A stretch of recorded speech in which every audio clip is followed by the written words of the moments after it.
Hey guys, what's up? It's Biscuitboo Horror Reviews, here to talk about a British cult-sploitation supernatural horror film from 1976 titled Satan's Slave, also known as Evil Heritage.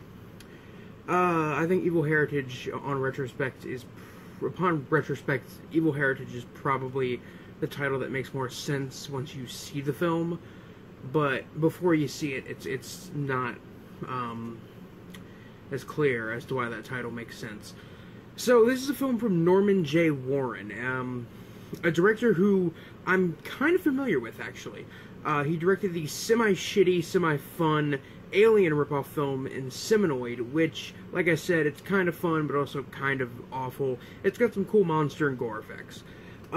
He also directed the immensely interesting and weird and unintentionally hilarious haunted hotel film Bloody New Year, which I covered on my channel a couple months ago, and I really liked that one. I really enjoyed that one, honestly. And this is a movie I've wanted to get around to watching for years, before I knew about Inseminoid, before I knew about or saw Bloody Birthday, simply because the title alone just piqued my interest. So this film is about a young girl who goes on vacation with her parents to see their distant relatives, the distant relatives being an uncle, being an uncle and a cousin. And it turns out that her uncle and cousin are actually members of a satanic cult, and they have some very sinister things in mind for our main character, Catherine. The film starts out, interestingly enough, with what I guess you could call an animated title sequence that features like horned skulls and crosses and daggers and blood and tarot cards. It's an interesting opening title sequence, to say the least. Then we get to the actual first scene in the film, which is a satanic ritual with this guy who is in a very cheesy looking Baphomet kind of goat mask that has glowing yellow eyes, and it's such like an over the top cheesy looking mask that it just makes the scene. Essentially, they sacrifice this girl to the devil, and it's weird and cheesy and decently exploitive because she's just kind of like flopping around on a bed of coals naked. Well, no, it wasn't a bed of coals. She's just kind of like flailing around naked, and you know, that's just classic fucking like satanic demonic possession, low budget exploitation trash kind of. That's one of those classic kind of scenes. Then we meet this girl who at first I assumed was the main character, but she's hanging out in this big mansion with this guy who happens to be the cousin character in this film, Steven, and he gets her drunk, and then she's like, oh, well, I can't really drive home now. So he seduces her and then tries to rape her, and upon her running out of the room, he somehow catches up with her, goes outside, and then when she tries to open the front door, he smashes her head with the front door, but it doesn't even look like he does it that hard, but somehow that kills her. And then somebody walks in on him as he's like starting to cut her corpse a bit. That's really all I've got. The acting in this film ranges from okay to bad. The writing overall is honestly kind of bad. From a technical standpoint, this film is actually pretty well made considering the low budget of the film. And there are some genuinely like creepy or atmospheric moments, but those are very few and far from in between. Like, there's maybe one or two scenes, I would say, that actually have atmosphere. The rest of the time, when the film tries to have atmosphere, it's ruined by the film's own inept nature, as well as the bad acting. As for the pacing in the film, I think the pacing is actually half decent. There are definitely a lot of moments where the film does drag, for sure. But I think that something interesting, or weird or exploitive enough happens every 10 to 20 minutes to keep it kind of fresh. And honestly, with the plot that this film has overall, I mean, it's kind of uninspired, but honestly, with a better director, cast, and maybe a little bit of, and if they do really want to go with the exploitive route, maybe a bit more gore and nudity, this film could have been, could have been fucking great. But sadly, it's kind of boring for the most part. I have to comment on the music in the film as well, because the music is probably the best aspect of the film.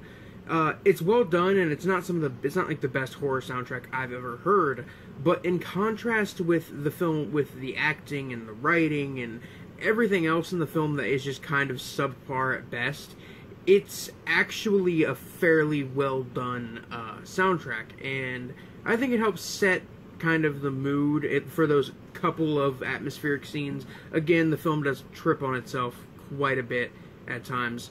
The music just really stands out. This film isn't particularly violent or weird, although there are a couple of moments of violence that are pretty gruesome that I did not expect. And it's also not the weirdest, most crazy, off-the-wall film I've ever seen. But and honestly, it was actually pretty fucking boring, but I really dug this film. I did actually dig this film quite a bit. It's not a perfect movie. It's not the most entertaining movie ever. It's actually pretty fucking boring at times. But I don't know. The plot was interesting enough. The main character, even though she didn't really have any depth, she was still semi-likable. And the villains were interesting. The villains in the film were interesting. I don't think that this movie is that bad of a movie. Like, I've heard so many people say this is, like, one of those boring movies ever. And don't get me wrong, this is a bad movie. This movie does go on and on. It is definitely pretty boring at times. But I would never say this is one of the most boring movies I've ever seen. I would never say this is even that bad of a movie. It's bad, alright, but it's not that bad. I've seen worse. And as far as, you know, public domain kind of horror films, as far as like horror films in the public domain go, I think this is quite the little gem. On the gore meter from 1 to 10, one makes something like Nosferatu, 10 makes something like Peter Jackson's Brain Dead. Satan's Slave sits at like a I want to say maybe fuck, where would I put this? Probably a 2, maybe 2.5. It's really not that bad at all. I mean, it's not like I would show this to the most squeamish person ever, because, like I said, there's still some decently grisly moments, but it's nothing too gory or fucked up or gross overall. This film sure as hell isn't Rosemary's Baby, or Don't Look Now, or The Exorcist, or The Omen, and it doesn't come anywhere near to the absolute comedy gold that is Kathy's Curse. But I think it's got quite a bit of charm and some definitely good moments that I would honestly say are like pretty memorable moments, as you know, pretty memorable kind of exploitation film moments in this film. There are some scenes of torture that are pretty interesting. There's a scene with a brand that's pretty cool. It's not like, as far as, you know, exploitation, torture, and violence goes, this isn't a Herschel Gordon Lewis film. This isn't Mark of the Devil either. But it's still it's still, honestly, I would say, a pretty memorable little film. It also has some pretty laughably bad elements. Some of the acting is kind of hilarious. But that doesn't save the film from being a bad and overall pretty boring movie. Honestly, this is a movie I would recommend, but at the same time, I know that normal people who just like to watch horror movies, they aren't going to like this movie. I know that, like, bad movie lovers might not like this movie. I can already tell that a lot of people, if I were to actually give this film a solid recommendation, would say that this film is actually, that they actually thought this film was really bad, and I can't blame them for saying that, honestly. But overall, I'd probably give the film like a 3 out of 5, which is like a 6 out of 10. 3 out of 5, 6 out of 10. It was going to be a 2.5 out of 5, don't get me wrong. But then the last 10 minutes of the film cropped up, and the last 10 minutes of Satan's Slave is honestly, like, of a very good quality, and it's very unexpected and dark and surprising.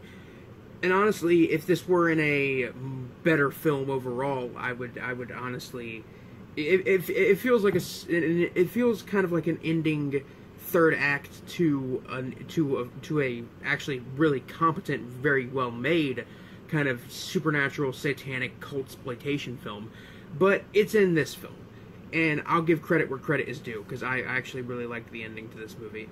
So it's a 3 out of 5 for me. 6 out of 10. Take that as you will. Anyway, guys, that is all I have for you today. I just wanted to do a little quick review as kind of filler content because I haven't uploaded in 10 days, and to be honest, I just don't want to... I haven't uploaded in 10 days, and I didn't want to, like, just do a cheap little filler video. I wanted to review something, and I just grabbed the first movie I saw on my shelf. So, yeah. Anyway, guys, this is Biscuit Boo Horror Reviews, signing off. Peace.